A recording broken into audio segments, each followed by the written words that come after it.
Ang kwentong ito ay hango sa totoong buhay. Karanasan ito ni Romulo. Taong 1970, Tubungan, Iloilo.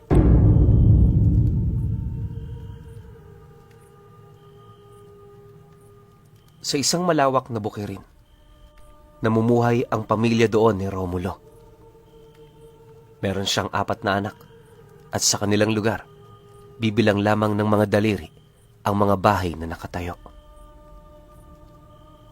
Tahimik at payapa roon. Ang problema lang, madalas itong daanan ng mga rebelde.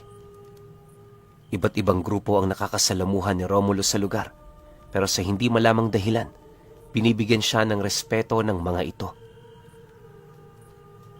Walang makapagsabi kung anong ugnayan niya sa mga taong yon, pero lubos naman yung ikinatutuwa ng kanyang mga kasitso, gawa ng dahil sa kanya, hindi na nila kailangan pang mag-alala para sa mga kaligtasan nila.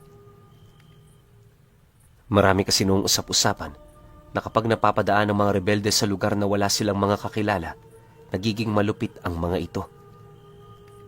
Kung hindi sila nanggagamit ng mga kababaihang walang kalaban-laban, sinasamsam nila ang lahat ng pwede nilang mapakinabangan.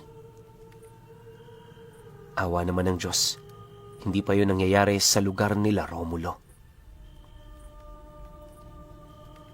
Dahil sa ganoong sitwasyon, kahit ang matandang namamahala sa kanilang lahat, matinding ipinapakitang respeto sa kanya. Habang tumatagal, unti-unti na ring nagkakaroon ng usapin tungkol sa kanya na ang kalimitan namang pinagmumula nito ay ang kanyang asawa. Ayon sa mga taga roon, marahil ay isang dating commander ng rebelde itong si Romulo. Hindi naman kasi siya maaaring bigyan ng ganoong kataas na pagrespeto kung wala pa siyang napapatunayan. Dagdag pa ng iilan, malakas ang kapit ni Romulo, kaya hanggat nananatili yon sa kanilang lugar, wala silang dapat na ipag-alala. Nang marinig naman niya ang tungkol sa mga usap-usapang yon, di naman niya ito pinakialaman. Aminado rin naman kasi siya na ang lahat ng agam-agam ukol sa kanya ay walang katotohanan. Hindi pa nalalaman ng kanyang mga kasitso kung sino siya at kung ano ang kanyang kayang gawin. Lingid kasi sa kaalaman ng mga ito, isang pangkaraniwang rebelde lang noon si Romulo. Nabago lang ang lahat nang magkatipon ang 5 commander ng 14 na sangay ng gerilya para pumili ng mga tauhang papatay sa pangunahing kalaban ng pangkat nila. At yun ay walang iba kundi ang isang ermetanyang naninirahan sa mga kabundukang pumapalibot sa kadabdab. Matagal na itong puspos ng mga engkantong itim at demonyo at sa tinagal-tagal ng pagpapalaganap ng kapangyarihan nito, marami na yung taong naperwisyo. Kilala rin ang ermetanyang yon bilang sugapa sa karne ng tao, kaya halos araw-araw naghahanap ito ng mabibiktima. Madalas din itong nakakapatay ng mga gerilya, kaya nung hindi na yon maatim ng mga commander, nagpasya ang mga itong magbaba ng digmaan laban sa nag-iisang nilalang na yon. Marami ang namatay noong mga panahong yon, kung kaya't doon na napilitan ang mga ito na gumawa ng taktika para mapabagsak ang ermetanya. Sa pamamagitan ng kanilang mga pinagkakatiwalaang tauhan, pasimple nilang pinapasok ang mga ito sa teritoryo ng matanda. Sa hangganan pa lamang ng teritoryong yon, marami na sa kanilang namamatay dahil sa mga patibong na may kakayahang pumatay ng tao ng mabilisan. Kung hindi mga tuod ang basta-basta na lamang lumilitaw kung saan-saan, may mangilan-ngilan sa kanilang nakakahawak noon ng mga kahoy na punong-puno ng insektong kumakain ng sistema at karne ng tao.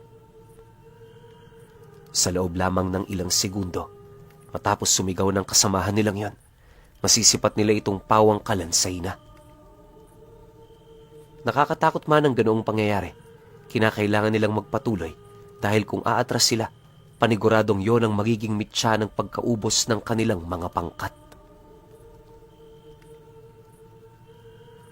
Kahit alam nilang nasa delikado silang sitwasyon, wala silang magagawa sa kadahilanang nakataya rin sa misyon ang kanilang mga pamilya. Mabuti na lang dahil sa tinik ni Romulo, matagumpay niyang napaslang ang ermitanya sa harapan ng mga pumanaw niyang kasama. Sa kanilang 16, siya lamang ang nakauwi ng buhay. Dala na rin ang galit niya sa matanda. Pinugutan niya yun ng ulo, kalakip ng pagsamsam sa iilan ng mga gamit nito. Pagkabigay naman niya ng ulo sa mga commander, wala na siyang ibinahagi pang detalye. Ano man ang nangyari sa lugar na yon, tanging si Romulo na lamang ang nakakaalam. Noong una, marami pang nagpupumilit sa kanyang magtanong sa mga kaganapan doon, pero wala ring nakuha ang mga ito. Magmula kasi noong nakabalik itong si Romulo, nanatili ng sarado ang kanyang bibig sa mga nangyari sa lugar na yon. Sa paglipas pa ng mga araw, alam niyang marami ang nagkakaroon ng galit sa kanya. Pero kalaunay natanggap naman ng mga ito ang maaaring pasya niya. Dahil sa kawalan ng detalyeng ibinahagi ni Romulo, marami ang kumalat na usapan ukol dito. Yung iba, humahanga ng husto sa katapangan niya, habang ang iilan naman, pinag-iisipan siya ng masama. Ayon sa mga ito, maaaring kaya hindi siya nagsasalita ay dahil sa kinuha lang niya ang karangalang hindi naman dapat sa kanya. Dagdag pa ng mga taong yon, maaaring nagkaroon ng onsehan sa kanilang mga naging misyon. Nang marinig naman ni Romulo ang haka-haka ng mga ito, di naman niya maiwasang mainis sa mga taong yon. Gayunpaman sa kabila nito, pinili niya pa ring manahimik upang wala itong malaman sa kanya. Ang kaso lang, pagkaraan lang ng ilang buwang pananahimik ng kanilang pangkat, nabalitaan nila ang pagkakaroon ng operasyon ng mga militar sa bundok kung saan sila nagkukuta. Madali nitong nahanap ang direksyon nila dahil sa mga taong tumulong sa mga ito. Ayon naman sa mga tagapagmanman nila sa baryo, hindi pangkaraniwan ang mga taong nilapitan ng mga militar dahil kuno-kuno yung aswang sa lugar. Nabanggit din ng mga ito, may mga personal na galit ang mga nilalang na yun sa kanila, kaya marahil yon ang ginamit nilang lakas ng loob upang linlangin ang mga alagad ng gobyerno. Matapos naman yung marinig ng kanilang grupo, wala naman silang nagawa kundi ang maghanda.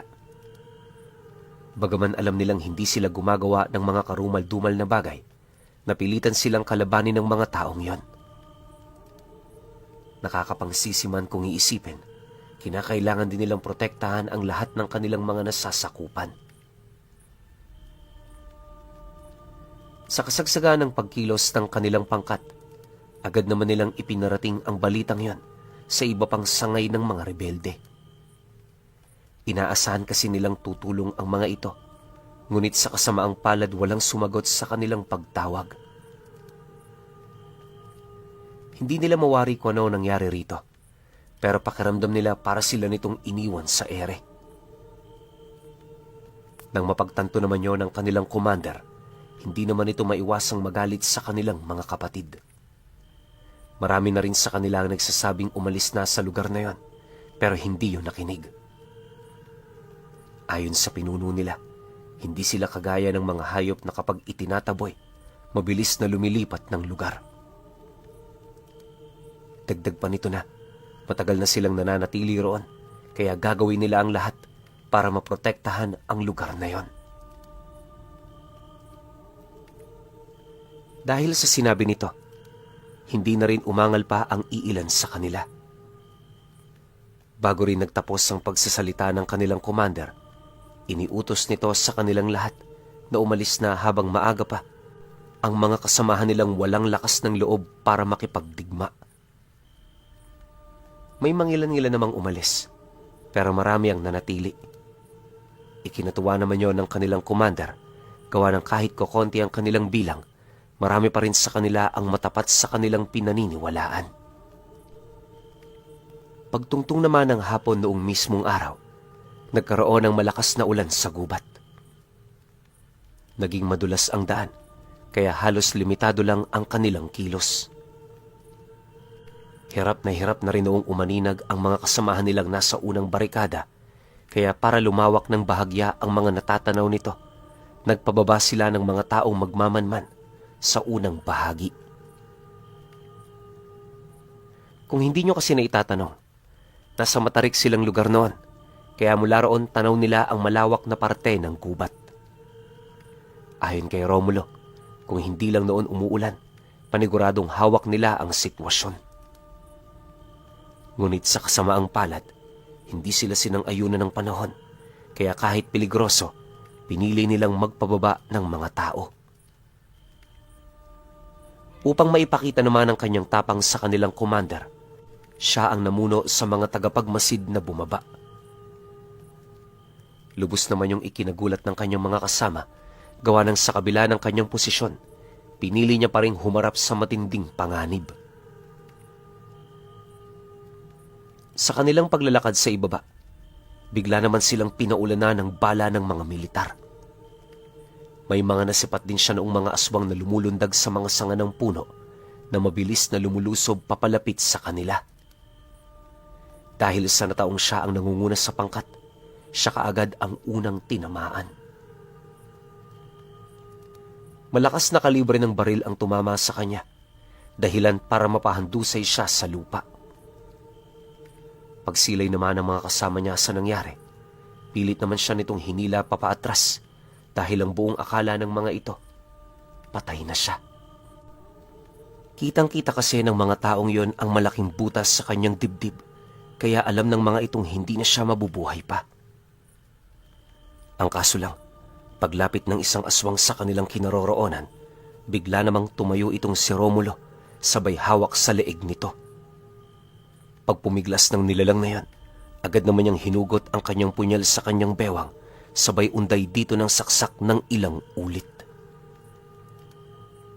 Hindi niya yun tinantanan, hanggat hindi niya nasisilayan ang butas nitong katawan.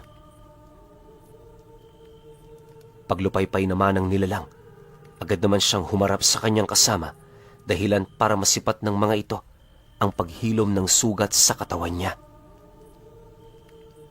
Nakakagulat man ang nangyari sa kanya noong mga oras na yon. Pinili nilang ipagpatuloy ang kanilang misyon hanggang sa kalaunay makabalik na sila sa kanilang grupo. Dahil sa ginawa niya noon, muli niyang nakuha ang lamang ng kanilang pangkat.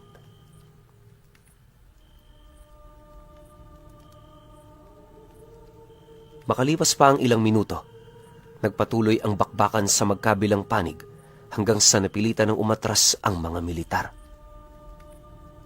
Yun nga lang, kahit wala na ang mga ito, nagpatuloy pa rin ang pakikipaglaban ng mga aswang sa kanila. Inaasahan naman nila ang bagay na yan, lalo pat personal na galit ang nararamdaman ng mga nilalang. Ayon kay Romulo, nagsimula ang sigalot sa pagitan nila at ng mga nilalang na yon noong pinatay ng commander nila ang matandang nagsisilbing pinuno ng mga ito. Gabunan ang nilalang na yon, subalit wala itong panama sa armas ng commander na ibinabad sa langis ng mutya ng saging at kaliskis ng ahas sa loob ng 3 Biyernes Santo.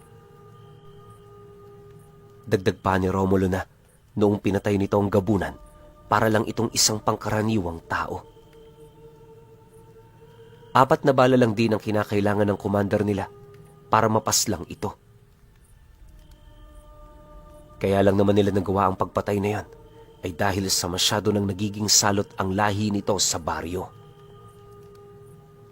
Bukod kasi sa nananalo ito, wala din yung awa kahit sa mga matatanda. Ang pinakagusto kasi nitong lamunin ay yung mga karneng matagal nang nabubuhay sa mundo. Walang makapagsasabi kung ano ang dahilan nito. Pero ayon sa kanila, kaya takam na takam dito ang mga nilalang na yon ay dahil sa maaaring mas malasa ito kumpara sa mga karne ng sanggol at bata. Dahil sa ganung rason, Napilitan silang magbaba ng parusa sa mga nilalang na yon. Nung mapaslang naman nila ang gabunang nagpakalat ng kasamaan, kinaawaan nila ang iba pa nitong mga kasama, ngunit isa pala itong malaking pagkakamali. Mabuti na lang, nalipol nila ang mga umaaklas laban sa kanila sa digmaang yon. Matapos ang mga pangyayari, agad naman silang bumalik sa kanilang kuta. Hanggat hindi pa malinaw ang plano ng mga militar, naghigpit sila sa kanilang pagbabantay. 24 oras may naglilibot noon sa kanilang hangganan para lamang masiguro ang kaligtasan ng marami sa kanilang grupo. Pagsapit naman ng sumunod na araw, bumalik sila sa pinangyarihan ng labanan para kunin ang bangkay ng mga nilalang. Isa-isa nila itong inilibing papalibot ng kanilang kuta upang magsilbi nilang bantay. May mangilan-ngilan din kasi sa kanila noon ang nakakaalam kung papaano kumontrol sa mga ganoong uri ng espiritu. Yun na rin ang nagsilbing panligaw at sabulag ng kanilang kinaroroonan, dahilan para tumagal ang katahimikan sa lugar na yon. Isang taon pa ang dumaan. Bumaba na itong si Romulo. Ayaw na kasi noon ng kanyang asawang manatili pa sa kampo, kaya kahit mahirap yon sa kanyang commander, napilitan niyong sumang-ayon sa pasya niya. Pagbaba naman nila ng bundok, doon na nagsimula ang panibagong estado ng kanilang buhay. Malayo man yun sa kanyang nakagawian. Habang tumatagal, aminado siyang unti-unti na siyang nasasanay. Dahil sa kanyang mga tagumpay, kung kaya't marami ang nagbigay ng respeto sa kanya. Yung iba nga sa pangkat ng mga rebelde, itinuturing na siyang kaantas na rin ng commander. Di naman niya inaako ang posisyong yon, lalo pat nung umalis siya sa samahan, itinuring niya ang kanyang sarili bilang pangkaraniwang mamamayan. Gayunpaman, hindi pa rin ito sapat upang makalimutan ng mga ito kung ano talaga ang kanyang buong pagkatao. Sa pagtagal nila sa lugar na yan, aminado siyang nagbago na nga ang pamamaraan ng kanyang buhay. Kahit papaano di naman siya gaanong nangungulila sa dating mga kasama niya sa gerilya, gawa ng may mga pagkakataong dumaraan ang mga ito sa kanilang sityo. Minsan nga, doon pa natutulog sa kanila ang kanyang dating commander upang makapag-usap sila ng matagal-tagal. Dahil sa ganoong estado ng kanyang buhay, inakala niyang matatahimik na nga siya hanggang sa pagtanda niya. Ang kaso lang, habang dumadalas ang kanilang pagkikita, may mga napapansin siyang taong napapadpad na rin sa lugar nila nang hindi sinasadya. Siyempre bilang dating rebelde, nakakapagtaka yun sa kanya, gawa ng unang beses pa lang itong nangyari. Hindi rin katiwa-tiwala ang mga mukha ng taong yon, kaya nasisiguro niyang may madilim itong binabalak sa kanila.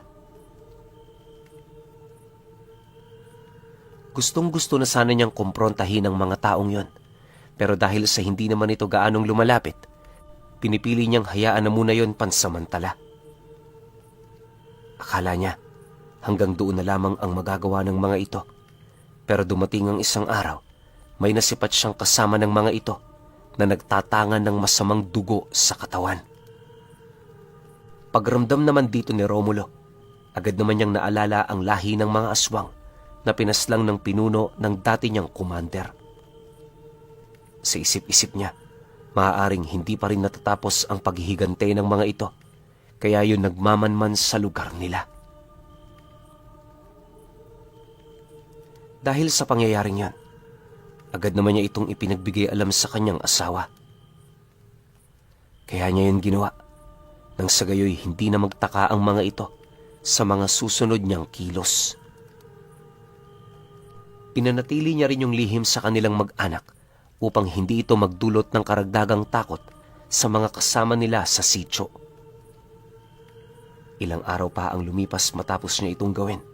Piniling naman niyang ibuhos ang kanyang atensyon sa paggawa ng mga armas panlaban sa mga ito.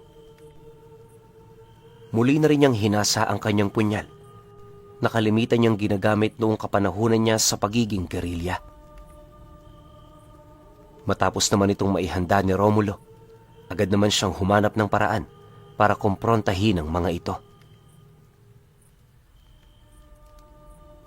Isang hapon, pagsilay naman niya sa mga taong yon, hindi na siya nagdalawang isip na lapitan ang mga ito. Pagsilay naman ito sa kanya, sinubukan pa nitong lumayo pero dahil sa bilis ng kanyang paglalakad, kalaunay nahabol na rin niya ang mga ito.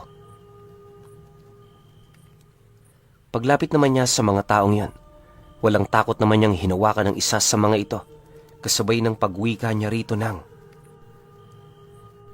"Hanggang kailan niyo ako balak na pagmasdan? Kumprontahin niyo na ako, para naman hindi na tumagal ang pagpapagal ninyo. Masyado kayo naglalaan ng oras sa pagmamasid. Sinasayang niyo lang ang panahon ko." Pagkarinig naman ng mga ito sa kanyang sinabi, bigla naman yung natigilan na parabang hindi nila inaasahan na alam na ni Romulo ang tungkol sa kanilang ginagawa. Noong una nakipagtalo pa ang mga ito, pero nung marindi na siya sa sinasabi ng mga nilalang na yon, walang pag-aalangan naman niyang tinaga yung lalaking tinapik niya. Sa sobrang lakas ng pagkakaunday niya rito, nasipat niya yung tumakbo papalayo habang pilit na hinahawakan ang balat nitong muntik ng matapyas. Pagdating naman ng mga nilalang na yon sa bukana ng kakahuyan, agad naman yung sinunda ng iba pa nitong mga kasama na nagulat sa ginawa niya. Alam ni Romulo na pinapasunod siya ng mga ito, kaya hindi na siya nagdalawang isip pa na pagbigyan ang mga nilalang na yon. Pagdating niya sa looban ng gubat, lahat ng mga nilalang na sinusundan niya naglaho na parang bula. Sa pagpapatuloy ng kanyang pagmamasid, tanging mga huni na lamang ng mga ito ang kanyang naririnig. Makalipas pa ang ilang minuto, bigla naman siyang sinagpang ng mga ito sa likod ng kanyang leeg habang walang patid siya nitong nilalapa.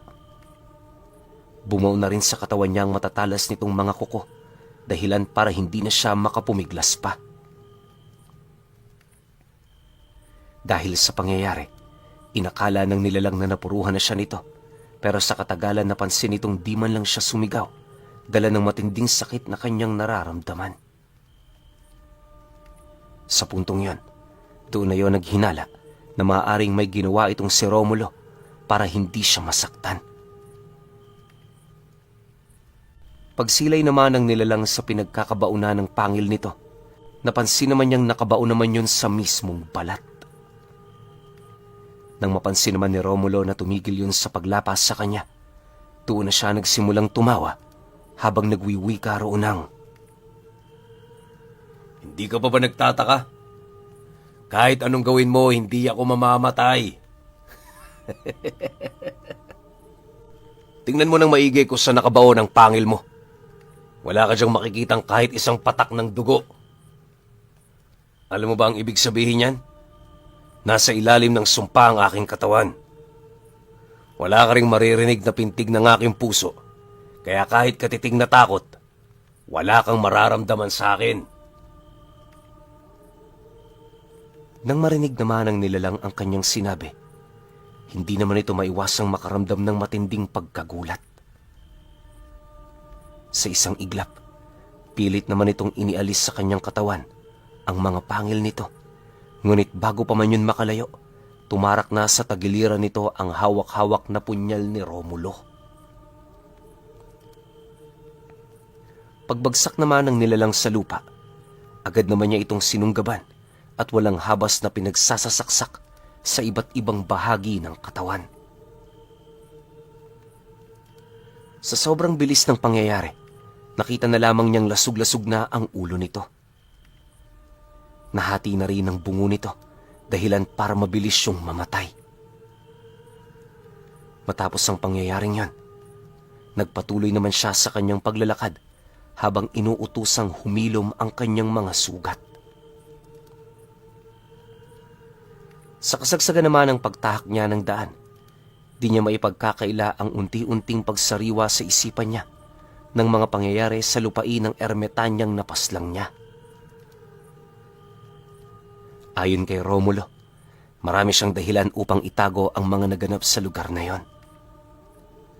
Ayaw na sana niya itong balikan, pero kapag nasusugatan siya, sumasariwa ito sa kanyang alaala.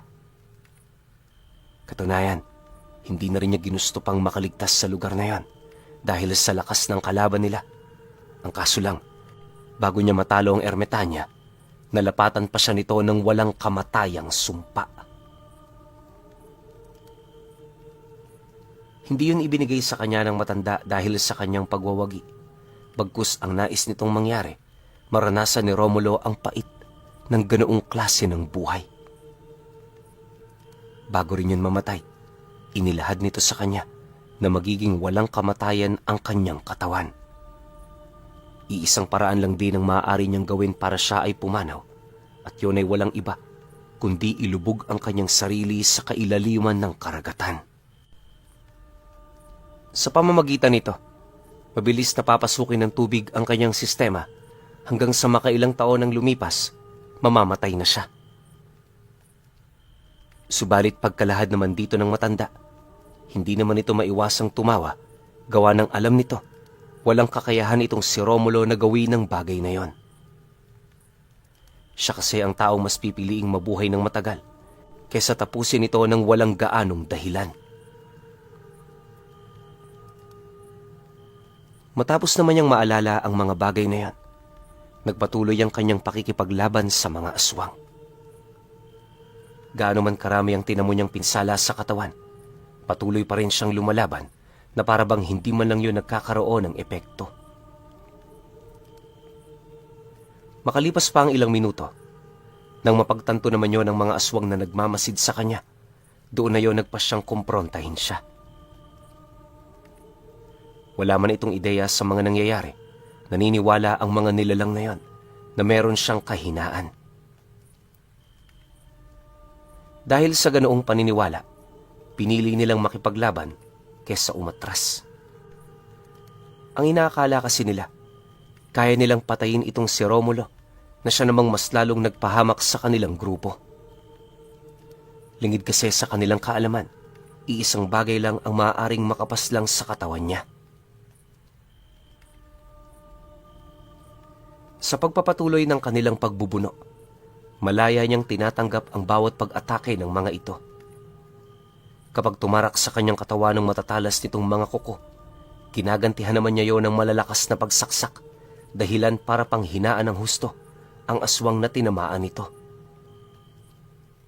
Kalahating oras pa ang lumipas, kumalat sa buong paligid ang napakaraming dugo. Literal na karumal-dumal ang nangyari sa lugar na yon dahil sa brutal na pagsaksak ni Romulo sa mga ito.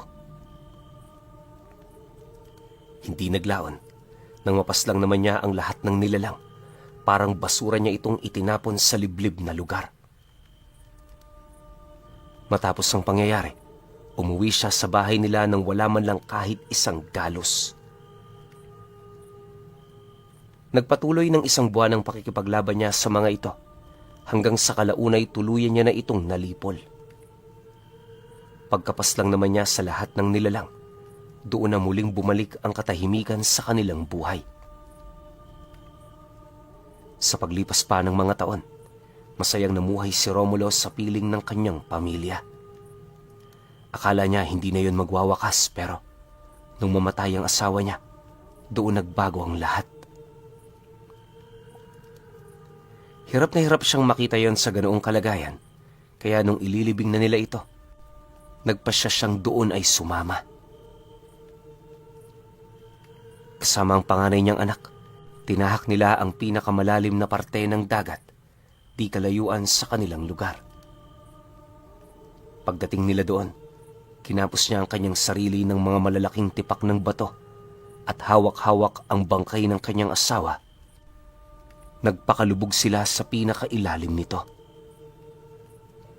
Ang panganay naman niyang anak, walang ibang ginawa kundi ang umiyak habang pinagmamasdan ng kanyang ama na dahan-dahang nawawala. Matapos nun, kailan may hindi na nakita itong si Romulo. Ang tanging pinanghawakan na lamang noon ng anak niya ay ang minsang naging kwento ng immortal kontra Ermitaña.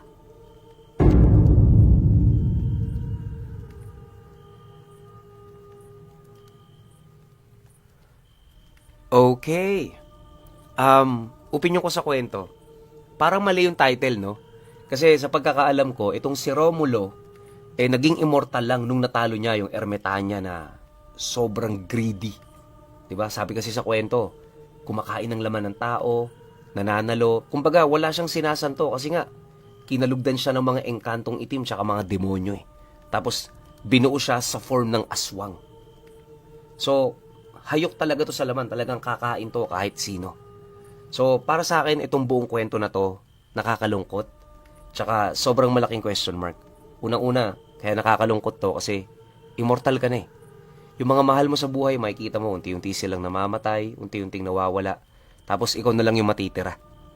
So, sa side ni Romulo na kaysa malungkot siya habang buhay, tinapos na lang niya yung buhay niya. 'Di ba? Sinama niya yung bangkay ng asawa niya sa paglubog ng dagat na hindi rin tayo sigurado kung patay na ba si Romulo magpahanggang sa ngayon. Kasi pwedeng buhay pa to eh. 'Di ba? Paano kung yung lubid sa katawan niya pagkalipas ng ilang taon lumuwag? Malamang sa malamang lulutang tong si Romulo.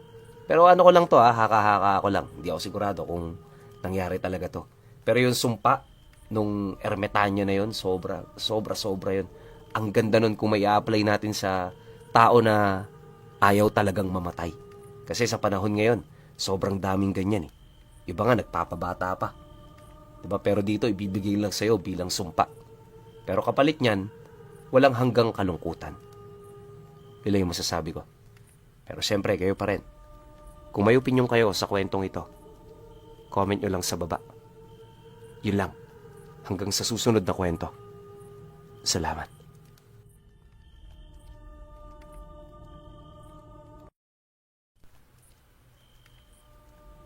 Ang kwentong ito ay